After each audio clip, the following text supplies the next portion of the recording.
ముఖ్యమంత్రి వైఎస్ జగన్మోహన్ రెడ్డి మేమంతా సిద్ధం బస్ యాత్ర 9వ రోజు షెడ్యూల్ విడుదలైంది. రేపు ఉదయం 9 గంటలకు తిరుపతి జిల్లా చింతరెడ్డిపాలెం నుంచి జగన్ బయలుదేరతారు. యాత్రలో భాగంగా కోవూరు క్రాస్, సున్నబట్టి, తిప్ప, గౌరవరం మీదుగా ఆర్ఎస్ఆర్ ఇంటర్నేషనల్ స్కూల్ వద్దకు చేరుకుంటారు. ఆ తర్వాత కావలి క్రాస్ మీదుగా జాతీయ రహదారి వద్దకు చేరుకునే సీఎం మధ్యాహ్నం 3 గంటలకు బహిరంగ సభలో ప్రసంగిస్తారు. చంద్రబాబు ఉచ్చులో షర్మిల చిక్కుకున్నారన్నారు వాసిరెడ్డి పద్మ. బాబుతో కలిసి షర్మిల కుట్రలు చేస్తున్నారని తెలిపారు. వైఎస్ కుటుంబంలో చిచ్చు పెట్టారని బాబు ప్రయత్నిస్తున్నారని, జరుగుతున్న కుట్రలను కడప ప్రజలు గమనిస్తున్నారని చెప్పుకొచ్చారు.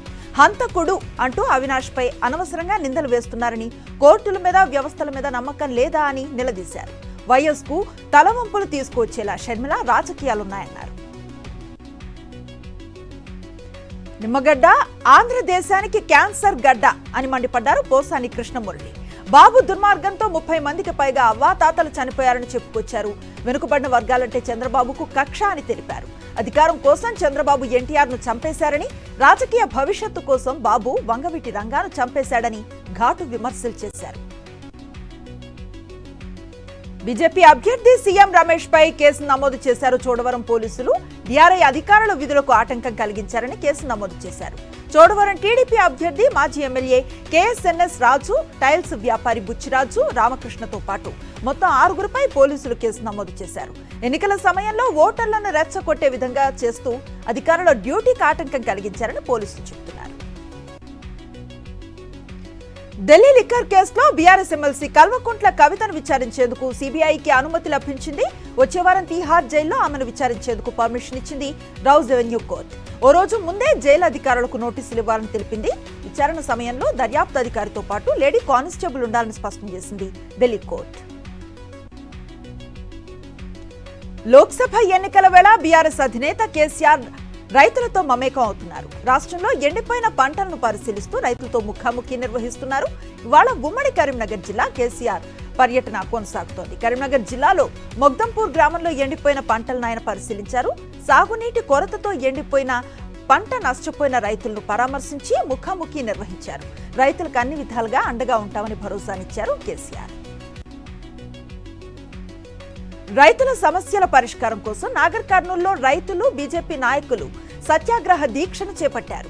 రాష్ట్రంలో రైతుల సమస్యలు పరిష్కరించడంలో, రైతులకు ఇచ్చిన హామీలను నెరవేర్చడంలో కాంగ్రెస్ ప్రభుత్వం విఫలమైందని నేతలు విమర్శించారు. కాంగ్రెస్ ప్రభుత్వం క్వింటాల్ ధాన్యానికి రైతులకు 500 రూపాయల బోనస్ ఇస్తామని ప్రకటించి అమల్లో చేతులెత్తేసిందన్నారు. ఎన్నికల కోడ్ నేపథ్యంలో స్పెషల్ స్క్వాడ్ అడుగడుగునా తనిఖీలు చేస్తున్నారు. తెలంగాణ డిప్యూటీ సీఎం భట్టి విక్రమార్క మల్లు వాహనాన్ని మదిర మండలం అత్కూర్ క్రాస్ రోడ్ దగ్గర తనిఖీ చేశారు.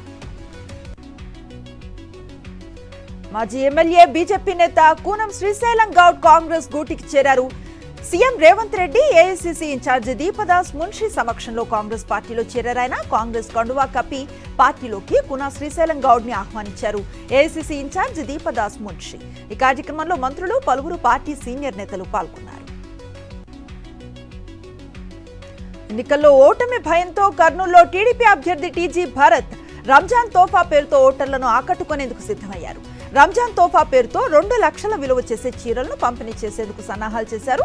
సమాచారం అందుకున్న ఎన్నికల అధికారులు తనిఖీలు చేసి 975 చీరలను స్వాధీనం చేసుకున్నారు. నెల్లూరు నగరాన్ని మోడల్ సిటీగా మారుస్తానన్నారు ఎంపీ విజయసాయిరెడ్డి. నెల్లూరు తన కర్మభూమని, ఇక్కడే పుట్టి ఇక్కడే చదువుకున్నానని తెలిపారు. ఈ ప్రాంత అభివృద్ధి తన బాధ్యత అని ట్వీట్ చేశారు. జిల్లాకు పెన్నమ్మ జలరాశులు ఒక వరమని, సారవంతమైన భూములున్నాయని పేర్కొన్నారు. సముద్ర తీరం, ఓడరేవు, పారిశ్రామిక కారిడార్లు ఉన్నాయన్నారు.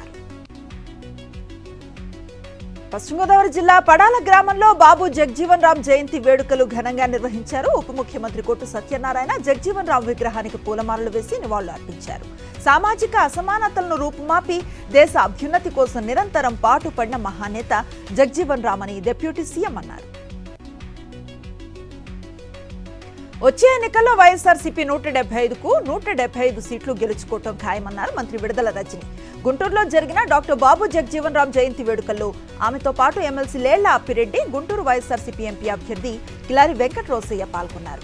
చంద్రబాబు నాయుడు నిమ్మగడ్డ ద్వారా వాలంటీర్లపై ఎన్నికల కమిషన్ ఫిర్యాదు చేయించి పింఛన్ లబ్ధిదారులను ఇబ్బంది పెట్టారని వారు మండిపడ్డారు.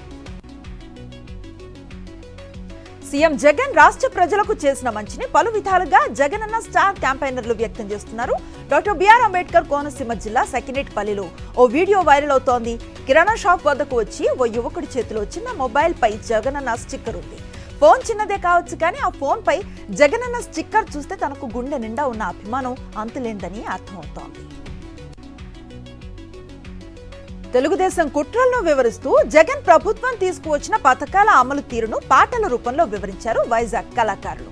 ఒంగోలు కలెక్టరేట్ ఎత్త వైజాగ్ టీం నిర్వహించిన ఆట పాటలు పలువురిని ఆకర్షించాయి. అబ్బురపరిచే డాన్సులు చేస్తూ ముఖ్యమంత్రి జగన్ మీద టీడీపీ కుట్రలను వివరిస్తూ పాడిన పాట ప్రేక్షకులను ఆకట్టుకుంది. ఏపీ వ్యాప్తంగా పెన్షన్ పంపిణీ కొనసాగుతోంది. 1.5 రోజుల్లోనే 88.03% మంది అవ్వాతాతలు, వితంతువులు, దివ్యాంగులు, దీర్ఘకాలిక వ్యాధిగ్రస్తులు, వివిధ చేతి వృత్తిదారులకు అధికారులు పింఛన్లు పంపిణీ చేశారు. ఇవాళ కూడా రాష్ట్ర వ్యాప్తంగా అన్ని గ్రామ, వార్డు సచివాలయాల్లో పింఛన్ల పంపిణీ కొనసాగింది. ఏపీ వ్యాప్తంగా మూకుమ్మడిగా వాలంటీర్ల రాజీనామాలు కొనసాగుతూనే ఉన్నాయి.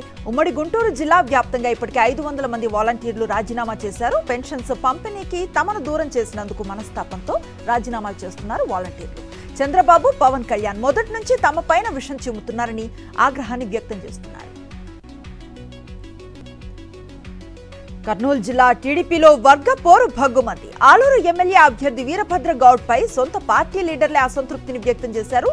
చిప్పగిరి మండలం నెమకల్లో ఈ ఘటన చోటు చేసుకుంది. ఆత్మీయ సమ్మేళనంలో టీడీపీ కార్యకర్తలు 2 వర్గాలుగా విడిపోయారు. ఒకే వర్గానికి ప్రాధాన్యతనిస్తున్నారంటూ తమను పట్టించుకోవటం లేదని ఫైర్ అయ్యారు. తమ అవసరం పట్టదా అంటూ అధినేత చంద్రబాబును ప్రశ్నించారు. ఫోన్ ట్యాపింగ్ కేసులో కస్టడీలో ఉన్న రాధాకిషన్ రావుకు హై బీపీతో బాధపడుతున్నారు. దీంతో వెంటనే స్పందించిన పోలీసులు వైద్యులను రప్పించారు. బంజారాహిల్స్ పోలీస్ స్టేషన్లోనే రాధాకిషన్ రావుకు వైద్య పరీక్షలు నిర్వహిస్తున్నారు. 2వ రోజు విచారణ సమయంలో రాధాకిషన్ రావు అనారోగ్యానికి గురయ్యారు. ఎన్నికల సందర్భంగా పోలీసులు భారీగా నగదును సీజ్ చేస్తున్నారు. సరైన పత్రాలు లేకుండా తరలిస్తున్న 40 లక్షల నగదును హైదరాబాద్ టాస్క్ ఫోర్స్ పోలీసులు సీజ్ చేశారు. అబిట్స్ పిఎస్ పరిధిలో రామకృష్ణ థియేటర్ దగ్గర కారులో తరలిస్తూ ఉండగా పట్టుకున్నారు. నిందితుల నుంచి క్యాష్ తో పాటు కారును సీజ్ చేశారు. హైదరాబాద్ మియాపూర్ మెట్రో స్టేషన్ పక్కన ఉన్న ఫర్నిచర్ షాపుల్లో అగ్ని ప్రమాదం సంభవించింది. సకాలంలో స్పందించిన ఫైర్ సిబ్బంది మంటలను అదుపు చేశారు. ఎటువంటి ప్రాణ నష్టం జరగకపోవడంతో ఊపిరి పీల్చుకున్నారు. పెద్దపల్లి జిల్లాలో లారీని తప్పించబోయిన ఓ ఆర్టీసీ బస్ అదుపు తప్పింది. రోడ్డు పక్కన ఉన్న పొదల్లోకి దూసుకువెళ్లింది. కరీంనగర్ నుంచి మంథనికి వెళుతూ ఉన్న బస్సు సుల్తానాబాద్ మండలం దుబ్బపల్లి వద్ద ప్రమాదానికి గురైంది. ముందు వెళుతున్న లారీ అకస్మాత్తుగా బ్రేక్ వేయడంతో పొదల్లోకి దూసుకువెళ్లింది. 40 మంది ప్రయాణికులకు గాయాలయ్యాయి. తిరుపతి టీటీడీ పరిపాలనా భవనంలో డయల్ యువర్ ఈవో కార్యక్రమాన్ని నిర్వహించారు. భక్తుల వద్ద నుంచి టీటీడీ ఈవో ఏవి ధర్మారెడ్డి సలహాలు, సూచనలు తీసుకున్నారు. భక్తులు అడిగిన ప్రశ్నలకు సమాధానం ఇచ్చారు. దేశవ్యాప్తంగా 29 మంది భక్తులు పలు సమస్యలు, సూచనలు తెలియజేశారని ఈవో తెలిపారు. తిరుమలలో సెల్ ఫోన్ సిగ్నల్స్ సమస్య ఉన్నట్లుగా గుర్తించామన్నారు. భద్రాచలంలో సీతారాముల కళ్యాణ మహోత్సవం సందర్భంగా తెలుగు రాష్ట్రాల భక్తులు గోటితో వలిచిన కోటి తలంబ్రాలు స్వామివారికి సమర్పిస్తున్నారు. భూపాలపల్లి జిల్లా చేల్పూర్ గ్రామ వాస్తవ్యులు గోటి తలంబ్రాలను సమర్పించారు. స్వామివారి తలంబ్రాల కోసం ప్రత్యేక పంటను పండించి 2 నెలల నుంచి భక్తి శ్రద్ధలతో శ్రీరామ స్మరణతో వడ్లను గోటితో ఒలిచి తలంబ్రాలుగా తయారు చేసి రామయ్యకు అందించారు. శ్రీశైల మల్లన్న క్షేత్రానికి భక్తులు పోటెత్తారు. ఉగాది మహోత్సవాలు ప్రారంభం కానున్న నేపథ్యంలో భారీగా భక్తులు నడకదారిన శ్రీశైలానికి చేరుకుంటున్నారు. పాతాళ గంగలో పుణ్య స్నానాలు ఆచరించి స్వామి, అమ్మవార్ల దర్శనం చేసుకుంటున్నారు. భక్తుల రద్దీ దృష్ట్యా ఆలయంలో పలు ఆర్జిత సేవలను అధికారులు రద్దు చేశారు.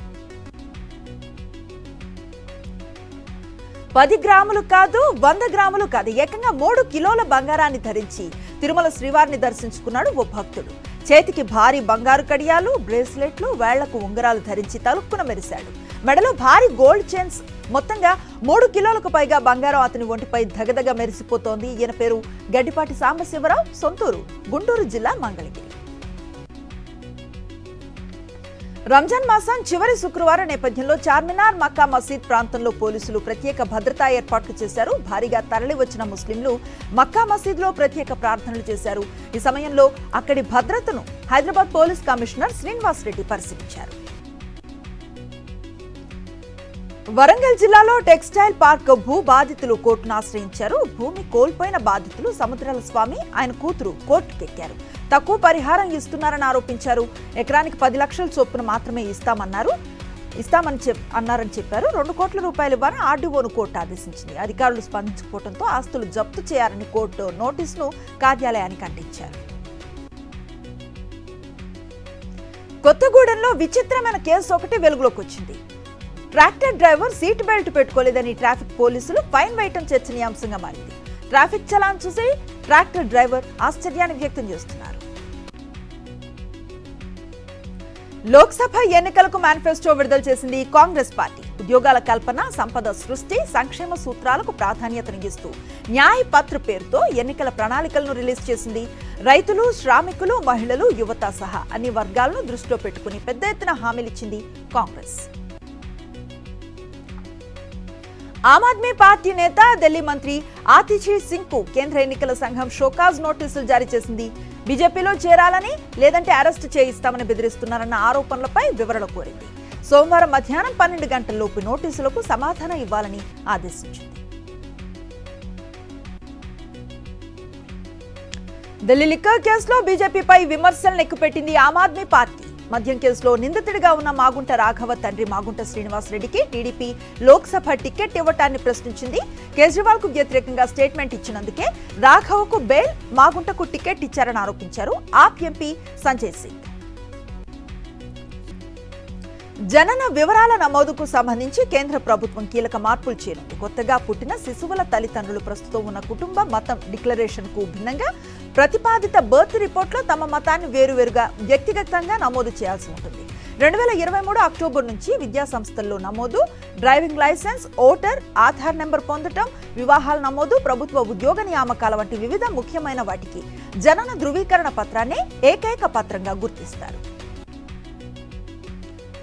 లోక్సభ ఎన్నికల ముందు భారత్లో కచ్చాతీవ్ దీవి దుమారంపై శ్రీలంక స్పందించింది. 1974లో దేశంలో జాలర్ల ప్రయోజనాలను పట్టించుకోకుండా కచ్చాతీవ్ దీవిని శ్రీలంకకు అప్పగించినట్లుగా ప్రధాని మోదీ కాంగ్రెస్ పార్టీతో పాటు డీఎంకేను టార్గెట్ చేస్తూ ఉన్న నేపథ్యంలో శ్రీలంకలో తమిళ నేతలు స్పందించారు.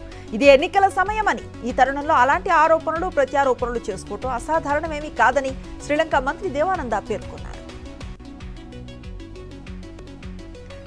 మరోసారి కీలక వడ్డీ రేట్లు యథాతథంగా కొనసాగించింది భారతీయ రిజర్వ్ బ్యాంక్. ఆర్థిక నిపుణుల అంచనా వేసినట్లుగానే రెపో రేటును 6.5% వద్ద స్థిరంగా ఉంచాలని నిర్ణయించింది. 2023 ఏప్రిల్ నుంచి రెపో రేటును యథాతథంగా కొనసాగిస్తూ వస్తోంది ఆర్బీఐ. రెపో రేట్లో ఎలాంటి మార్పులు చేయకపోవటం వరుసగా ఇదేడోసారి. దేశీయ స్టాక్ మార్కెట్స్ ఫ్లాట్ గా ముగిశాయి. మార్కెట్లు ముగిసే సమయానికి నిఫ్టీ 13 పాయింట్స్ నష్టపోయి 22,526 వద్దకు చేరింది.